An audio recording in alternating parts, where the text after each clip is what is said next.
Ladies and gentlemen, welcome back. It's another episode of your favorite podcast, Keeping It Real, coming at you on a Sunday evening. It is the 12th of November, and it is 8 p.m., which is why it's a little bit dark in here, which is awesome for me because it's a little bit more of a relaxed vibe. And I've got an awesome guest that I'd love to welcome to the show, Miguel Lebron. Welcome to Keeping It Real, my friend. How you doing this evening? Hey, thank you so much for having me, Chuck. I'm doing very well, thank you. Great, man. Hey, so this is my thing with Keeping It Real. We just met like literally 2 minutes ago. I always love to have people on that have unique stories or overcome things or just very interesting or passionate about what they do. I put a post on Facebook and I get folks like yourself who respond from time to time. And I think it's a really cool thing. So I want to thank you for taking that time tonight to talk.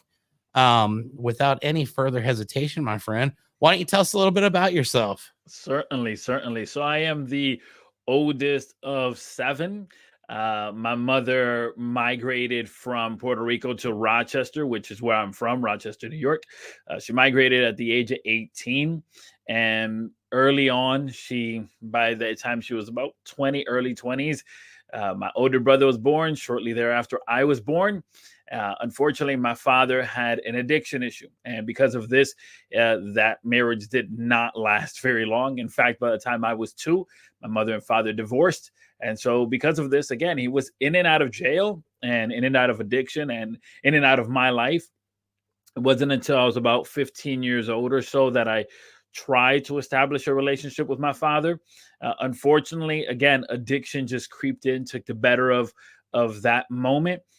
However, as it would be, I did meet a man who became a mentor of mine, who became a father figure. He taught me the importance of having word, that your yes be yes, that your no be no.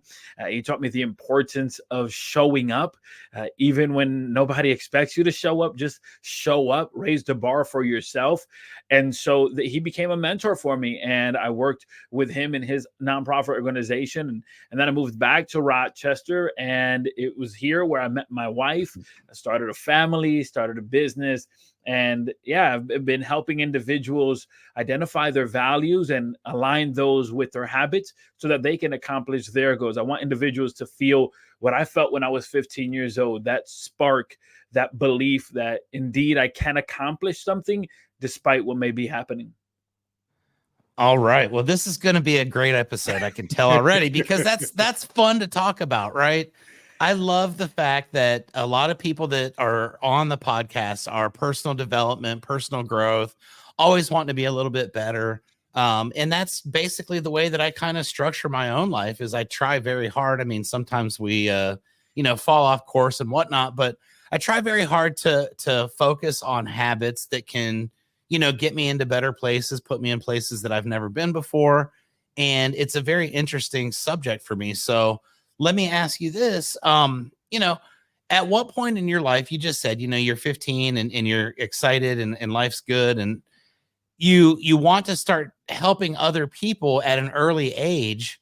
What kind of really sparked that and made you think, okay, instead of just focusing on myself, I can help other people as well. Did you identify people in your life at that point that you thought, maybe this person needs a little bit of difference in their life or they need to make changes? Or what was the ultimate spark that kind of got you going into that journey of, helping other people improve their lives? Because it's a very noble thing.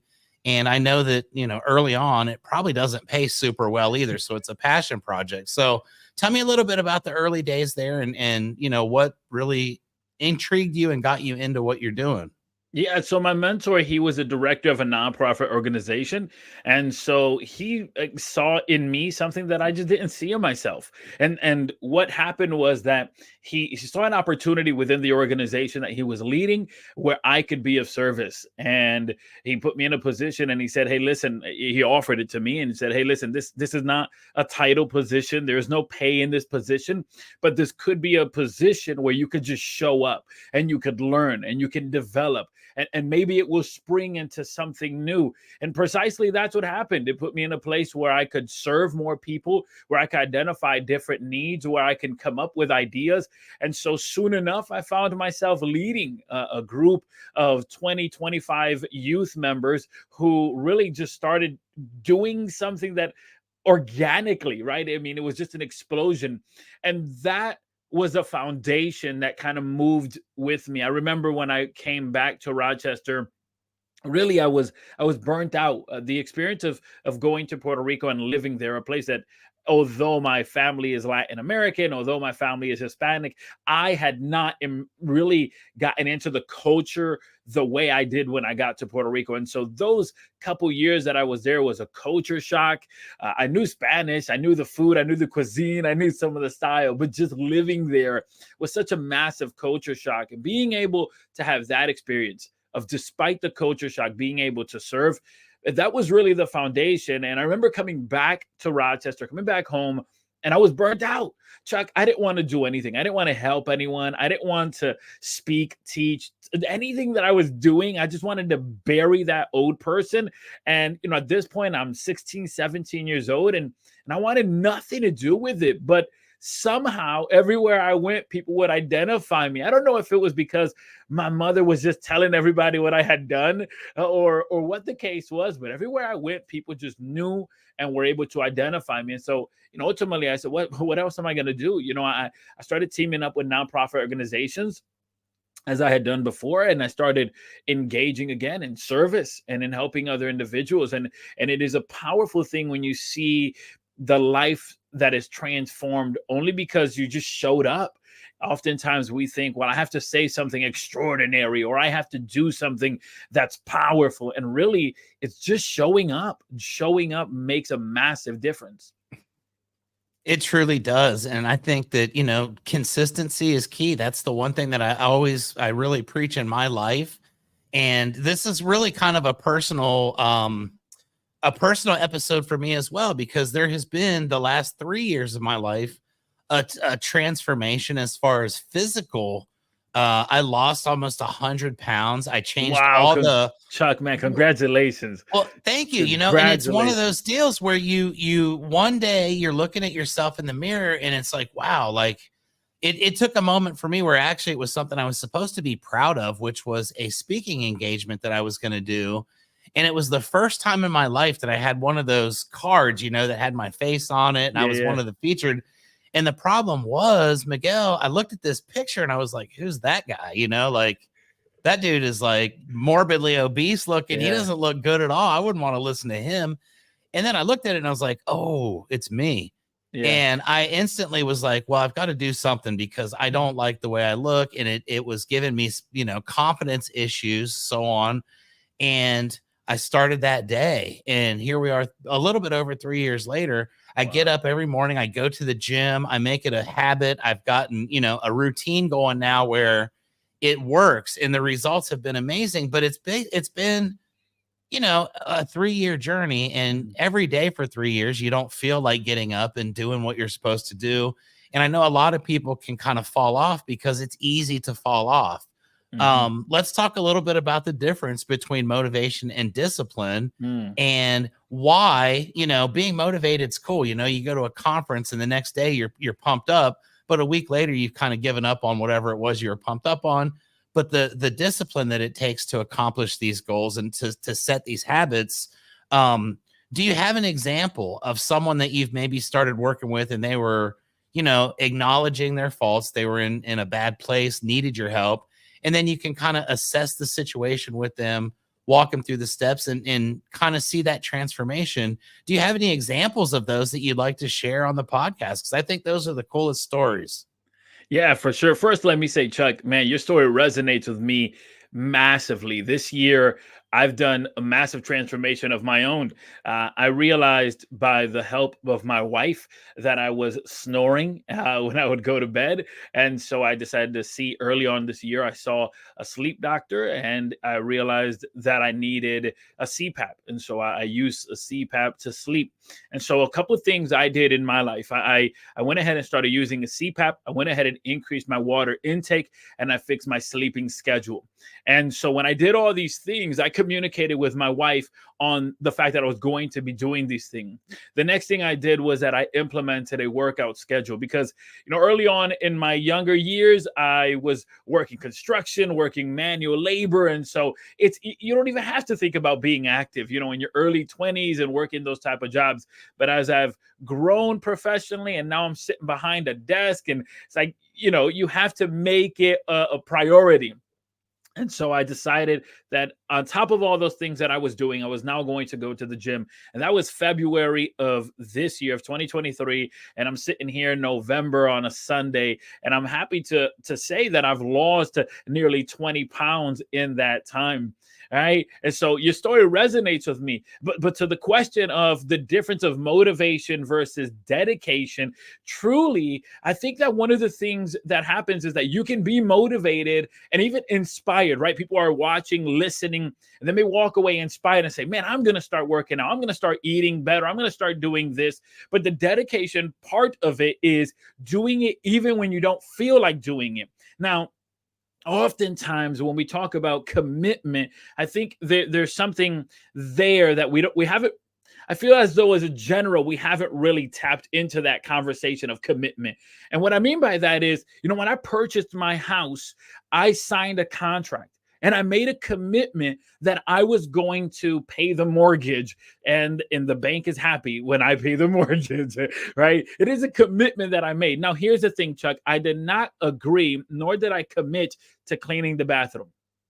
I did not agree, nor did I commit to mowing the lawn. I did not agree, nor did I commit to ensuring the surrounding areas was clean. Nevertheless, in the process of saying yes to purchasing this home, I now have to commit not only to my verbal agreement, but even to the non-verbals. An example of this is if you call me up and say, Miguel, I need you to pick me up at the airport. And I say, yes, Chuck, I will pick you up. I've made a verbal agreement with you, and I must commit to that verbal agreement to show up there. But now here are the non-verbals. Here are the other parts of this commitment. I have to make sure my car has gas. I have to make sure my car has space. I have to make sure that I'm there early. I have to make sure I go to bed early. I have to make sure that I wake up early. And so oftentimes we are motivated to do something, but we not only fail to commit to the verbal part, but even to those parts that no one else is seeing.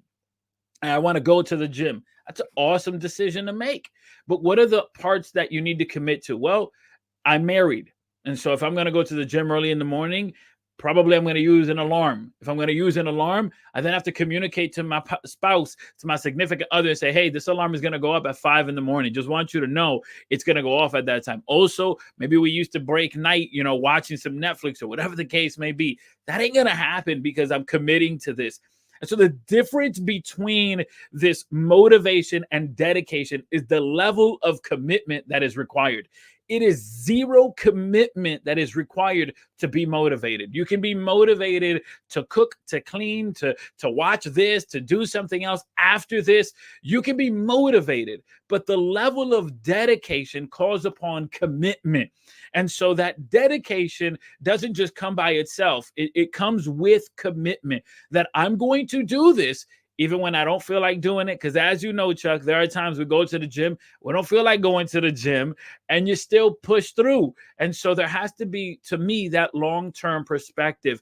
And what I really enjoy doing when I work with individuals is define your values, because your value serves as a compass. And so, to the question of an example of this, I was working with a client of mine who really had an issue. The issue was that when they were going to get in their vehicle, they would be filled with anxiety. They had suffered some car accidents previously. And so whenever they went to sit in the vehicle, they would suffer anxiety. And this anxiety was robbing them of the experience of being able to drive.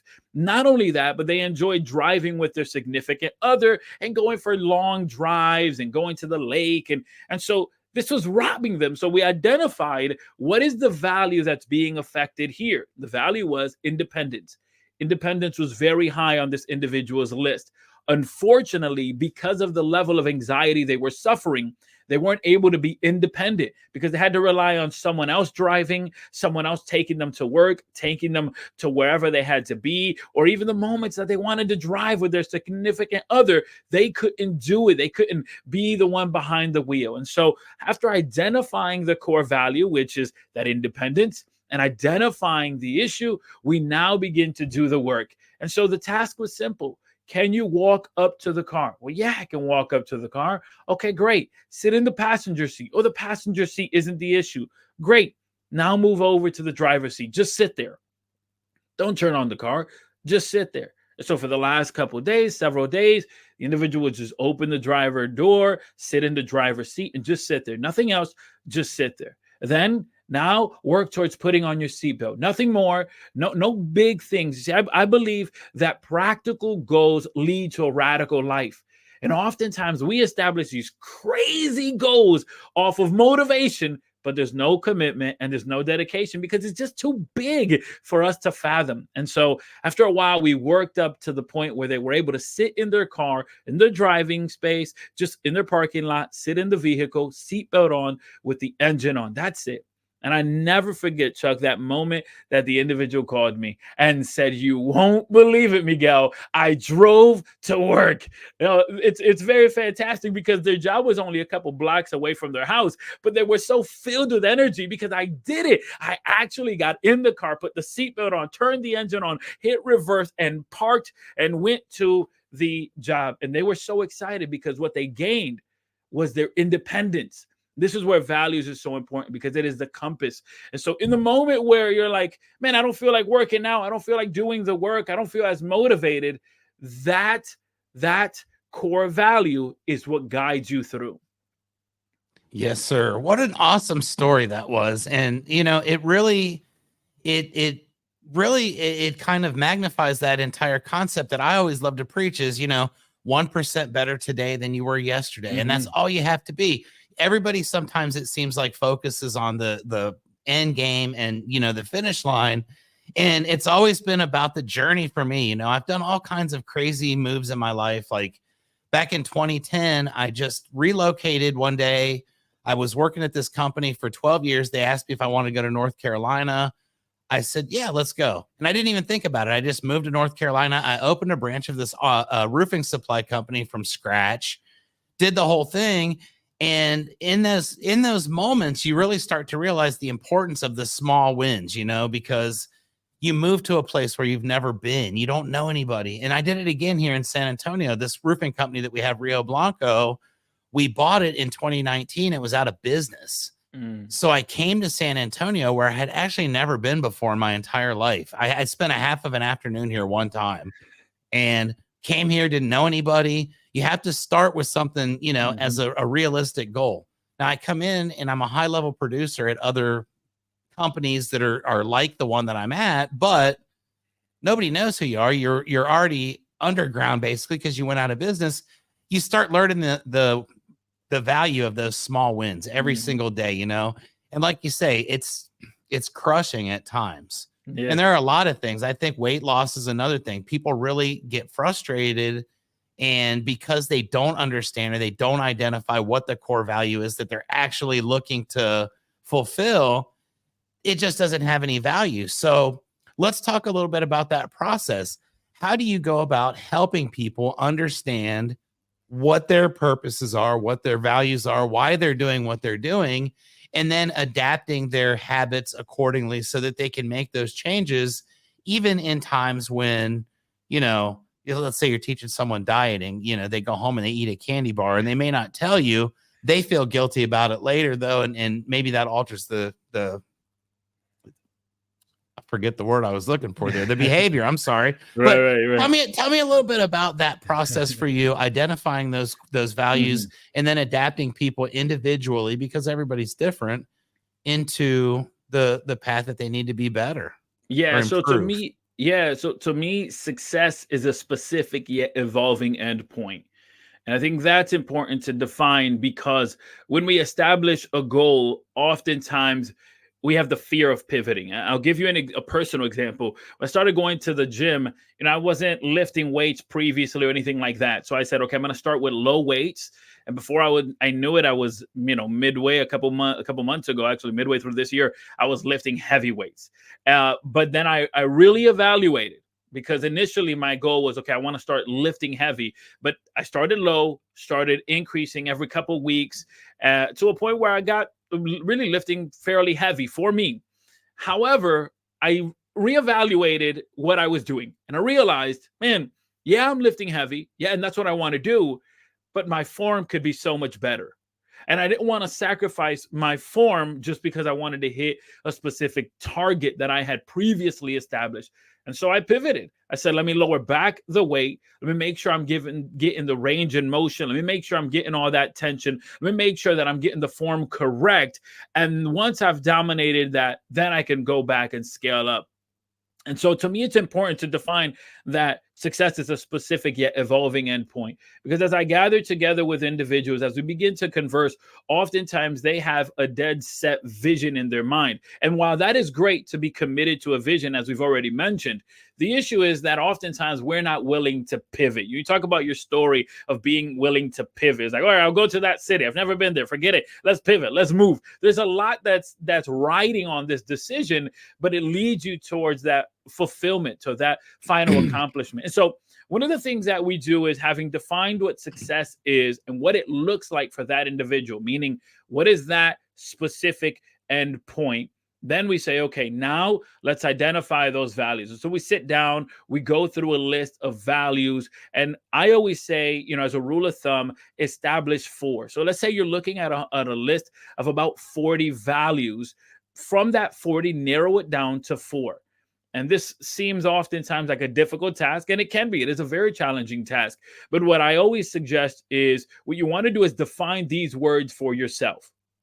Because as you define these words for yourself, they begin to take true meaning in your life. I'll give you an example.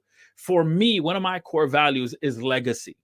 The way that I define legacy is the impact that I will have on the people that I love once I'm gone. So while I'm here, the impact that I have and how I will be remembered once I'm gone, but also the impact that I have while I'm in the room, meaning as I'm engaging with you, Chuck, and with the people listening, how will you all remember me once we disconnect and this is over? What impact, what legacy will I have left? And so that's part of my core value. Now, I've defined it that way for myself. And having done so, when I enter a room, when I enter a space like this, I think about, okay, how can I be present? How can I provide value? How can I be, at service as much as possible?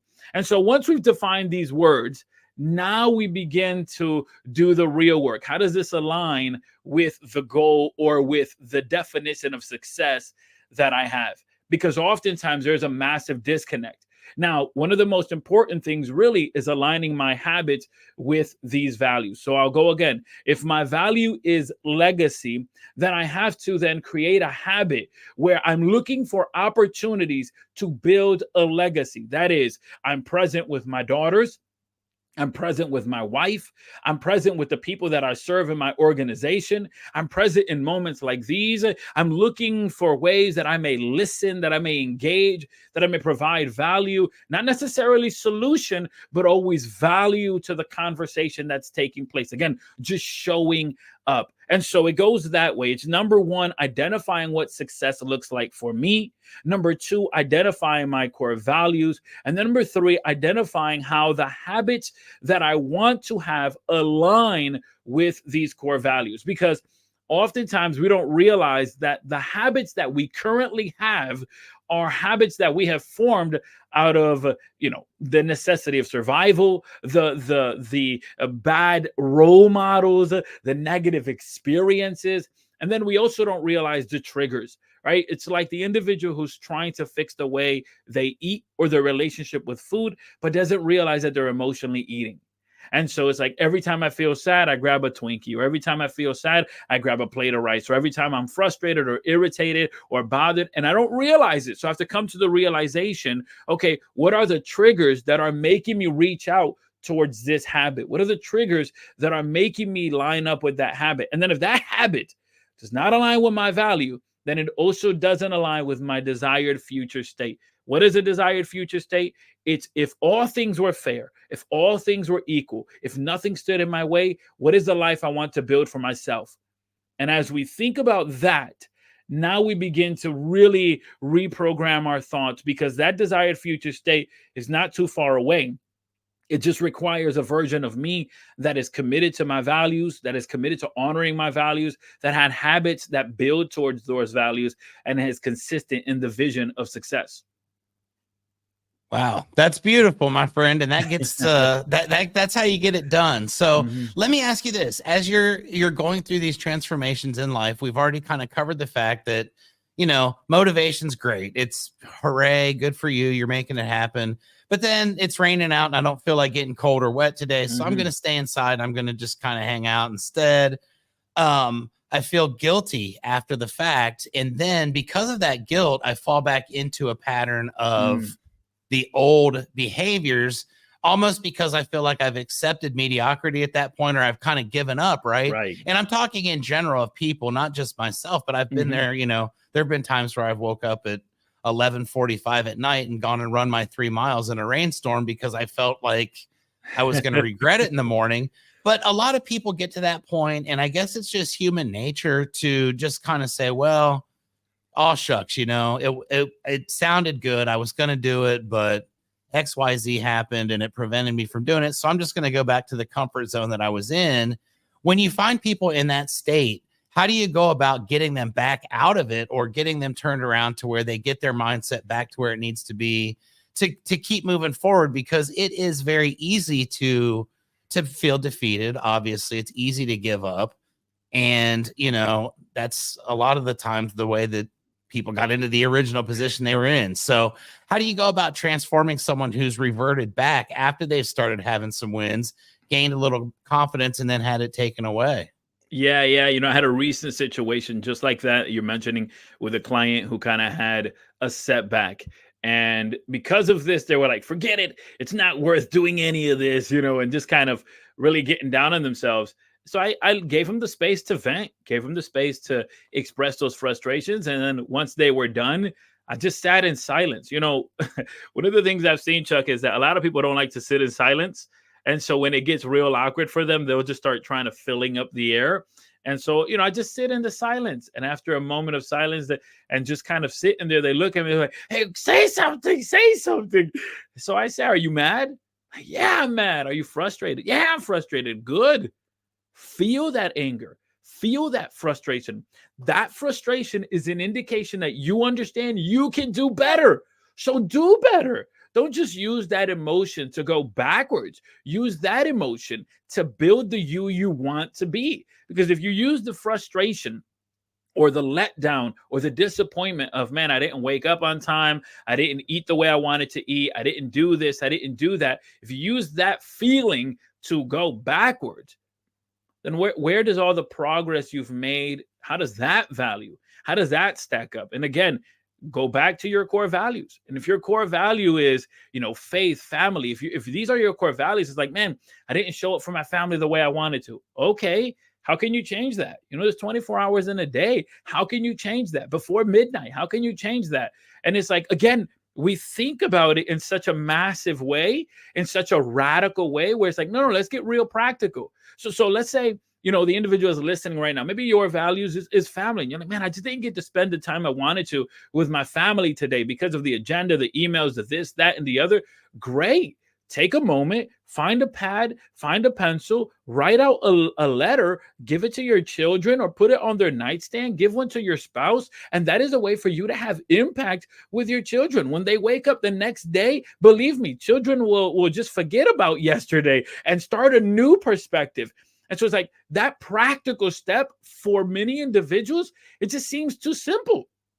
it just seems too simple. You're telling me that if I write a note, everything's going to be better? It's like, yeah. Have you ever given your wife, your spouse, a romantic letter before? You know, things change real quick, Chuck. So, you know, I think one of the biggest thing is we have to get practical. We've got to get real practical with it. And so by that, I mean, if I say I want to get to the moon, that's great to want to get on the moon. But then are you good with math? Well, no, I'm not good with math. Okay, well, focus on math.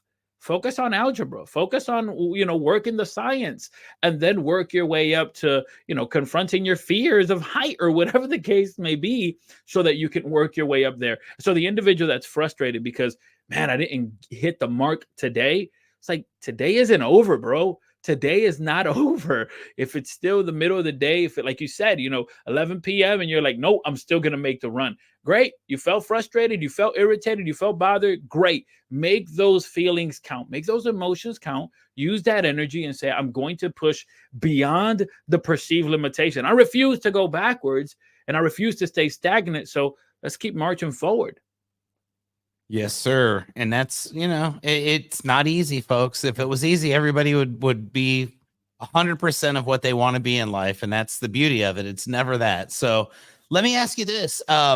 Another thing that I have encountered quite a bit of in my 44 plus years on this earth is I've come to find that in a lot of cases, when people, and I'll use my own self as an example, you know, like I go and accept an opportunity that some people wouldn't probably be willing to do, take risks that folks that are comfortable or, you know, maybe not able to take. But when you start to see results and you start to improve yourself, it seems like there's a lot of folks that start to kind of give you a lot of negative feedback. A lot of people don't like when you start to make better of yourself, because I think it shows them, you know, what they're not doing. And I think a lot of people, rather than taking the action, again, it's easier to just criticize someone else who's really trying or, you know, putting in the work to do better. Have you run into anybody who's kind of encountered that? They've been doing well and then say, you know, my parents, because it's usually the people closest to you that do it. Unfortunately, my situation was the same with my dad. He was like not very supportive, and it was kind of weird now that I look at it, but it did motivate to a degree, but it also was kind of crushing. Do you have people who, you know, they're doing really well, they get their confidence up, their life is good, their habits are changing, and then because of the people around them that, you know, are bringing them back down to their average state, and they feel like they can't leave those people because maybe they are blood relatives? How do you help someone that finds themselves in a position like that? Yeah, so there's something called the Cooler effect. This is KHOLER, the Cooler effect. And what the Cooler effect simply says is that a community of individuals that have the same goal in mind are more likely to achieve that goal. So the example is that if you can go to the gym by yourself, and I can go to the gym by myself, and of course we're using this example because it's the conversation we've been having. But if we have that goal, you can accomplish it by yourself. I can accomplish it by myself. But if we do it together, now we have that accountability partner. Now it's like, all right, maybe I don't feel like going, but man, Chuck is going to be there. I told Chuck I was going to be there. I got to be there. And so that's what that Cooler effect says, right? That we are more likely to achieve a goal when we are in a community. Simple form is what I say is surround yourself with people that will nourish your vision. And so if my vision is to grow, if my vision is to read more, is to, you know, study more, is to engage with the arts or just become a better me, if that's the vision that I have set forth for myself, yeah, you're right. There are relationships that I can't avoid. I can't avoid my mom, my dad, especially if I live with them, maybe a individual significant other who is being negative. I can't avoid that. But what I can control is the content that I engage with. So it's like I had a client recently where they were trying to learn more details. And they said, you know, one of their goals was, one of their visions or one of their core values rather, was to learn more. And so I said, okay, what does that learning look like? Exploring more of the things I like and really going deeper, not just surface stuff. As I said, okay, do you use YouTube? So of course I use YouTube. Okay, so why don't you use YouTube? to study a specific topic, for example, finances. And you can go into YouTube, you can look for information from Dave Ramsey or other individuals within that realm. And what will happen is that you're going to have different perspectives, but you can now within YouTube create a playlist. And within YouTube, as you're watching them, you can pause the video, you can take notes, and really start learning and diving into more. Now, of course, you may not have a personal relationship with these individuals, but what you are doing is that you are creating a different voice than the voices around you. At the same time, you can use something like Facebook. You and I connected through a Facebook group. And I tell this to people constantly. Go to Facebook groups, and you can easily just open up the application Facebook, go to the search bar, type in whatever you want to accomplish, whether that be podcast, YouTube, Bitcoin, or whatever it may be. Find a group and start engaging with people, start having conversations, start creating community. So yeah, I can't control the voice of, a relative, a neighbor, or someone that's close to me in proximity. But what I can begin to do is that I can begin to create a tribe of people that actually nourish my vision, so that while I can't control the negativity over here, I can create a voice over here, a group on the other side that actually understands, and we can at the same time relate with the difficulties. And so, the simple thing is surround yourself with people that nourish your vision. And it's like, yeah, but I can't escape these people that are negative. No, you're never going to escape the negative people. But you can listen to podcasts, you can watch YouTube videos, you can engage with documentaries, you can join Facebook groups. And again, these are practical steps, but these are steps that if we do, we can begin to build a tribe that will actually help us propel. Absolutely. And at some point, you might even rub off on some of the negative people in your life with your outstanding positivity, or and they'll find a way out. That's just the way that it ultimately ends up working. So this is really an amazing conversation. I appreciate this. I love the energy that you're bringing. I can definitely sense you're passionate about, just helping people in general, and that's your calling in life, and you found it, and you're doing everything that you can to help as many people. So let me ask this, Miguel, what is your ultimate vision for what you're doing? For your life's work, your life's passion?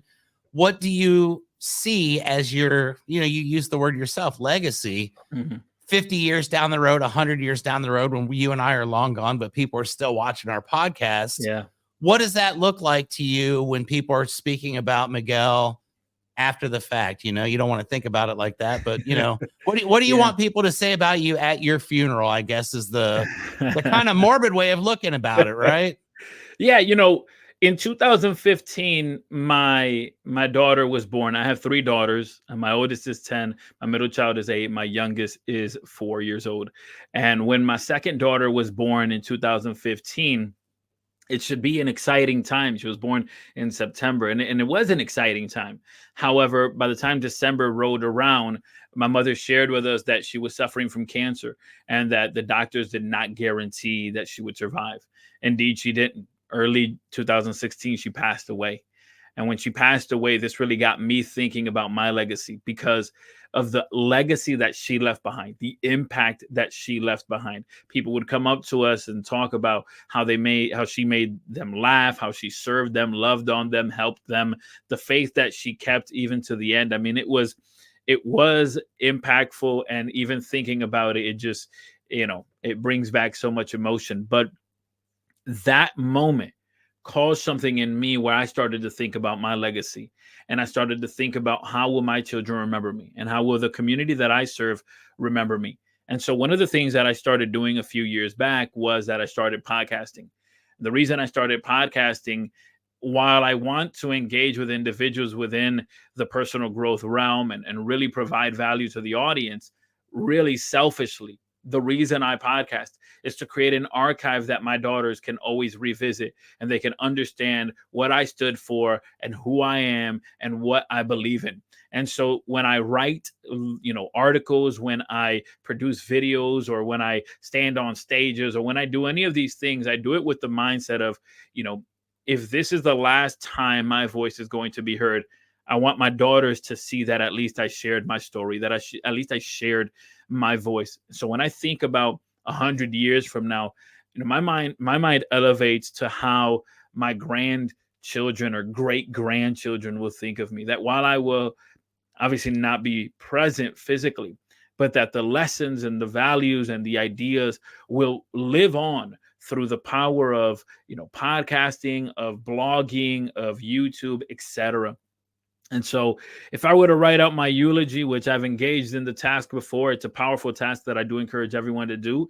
If I would engage in that, I really want the people to say, man, this is a guy who lived what he believed and believed what he lived. You talk about how you can feel the energy, man. I appreciate that, because that is exactly what I want people to say while I'm not in the room.